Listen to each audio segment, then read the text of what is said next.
तोहरा के देखनी दुल्हा बकरी चरावत हो। तोहरा के देखनी दुल्हा बकरी चरावत हो।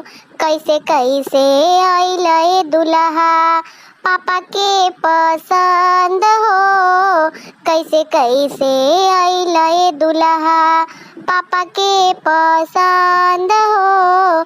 पापा की अखिया कटले रहे मधुमक्खिया हो। पापा की अखिया कटले रहे मधुमक्खिया हो। ओही आँखी अइले दुल्हा पापा के पसंद हो।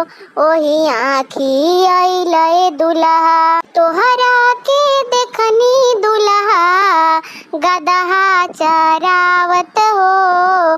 तोहरा के देखनी दुल्हा गदहा चरावत हो। कैसे कैसे अइले दुल्हा चाचा के पसंद हो।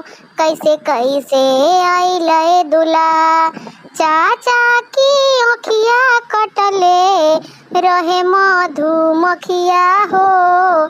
चाचा की अखिया कटले रहे मधुमक्खिया हो। ओही आँखी अइले दुल्हा चाचा के पसंद हो। ओही आँखी अइले दुल्हा चाचा के पसंद हो।